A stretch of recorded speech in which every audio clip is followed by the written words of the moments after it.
Hello friends, आज हम लोग बात करने वाले हैं माइंड मैप में पृथ्वी की गतियों के बारे में कि पृथ्वी किस किस प्रकार से गति करती है। अगर हम बात करें पृथ्वी की गति के बारे में तो पृथ्वी दो प्रकार की गति करती है। पहली जो गति है वह कहलाती है उसकी घूर्णन गति। घूर्णन गति यह वह गति होती है जो अपने अक्ष पर पृथ्वी का घूमना घूर्णन गति कहलाती है। और इसी घूर्णन गति के कारण से पृथ्वी पर दिन व रात संभव होते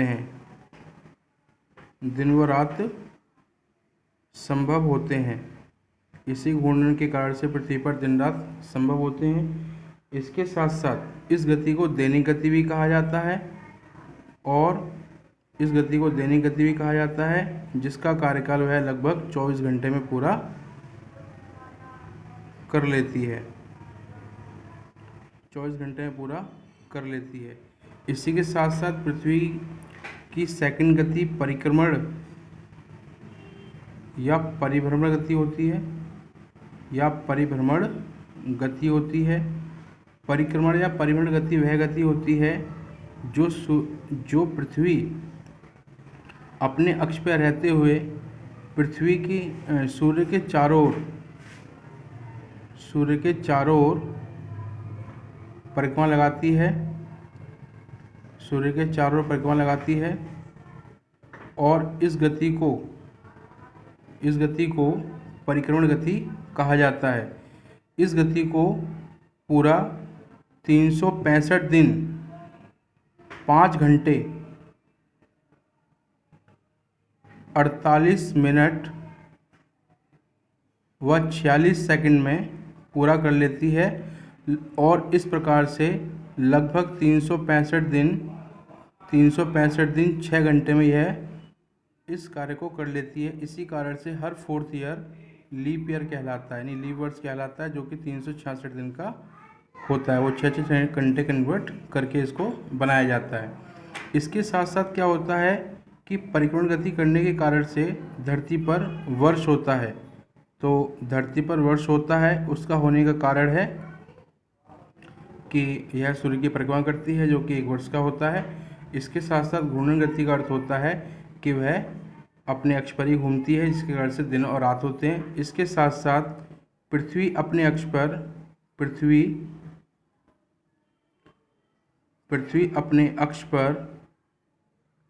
23.5 डिग्री झुकी हुई है। और इसी कारण से पृथ्वी पर ऋतु परिवर्तन होता है। अगर पृथ्वी 23.5 डिग्री झुकी हुई ना होती तो पृथ्वी पर ऋतु परिवर्तन नहीं होता और पृथ्वी पर हमेशा एक समान ऋतु बनी रहती। तो पृथ्वी पर इस प्रकार से ऋतु परिवर्तन होता है। तो यह पृथ्वी की 2 महत्वपूर्ण गतियाँ थीं। इसके साथ साथ पृथ्वी और सूर्य के बीच में लुक्का छिपी का खेल खेला जाता है, जिसके अंतर्गत 2 प्रकार की गतियाँ होती हैं। एक गति को उपसौर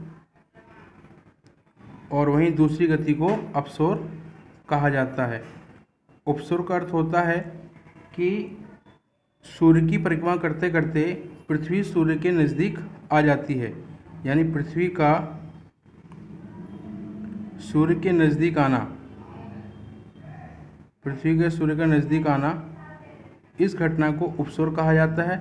और जब पृथ्वी सूर्य के नज़दीक आती है तो पृथ्वी और सूर्य के बीच में दूरी घट जाती है और यह दूरी 14.70 करोड़ किलोमीटर होती है।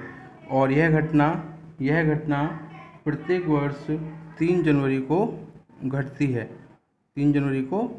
है। इसके साथ साथ जब सूर्य की परिक्रमा करते करते पृथ्वी सूर्य के दूर चली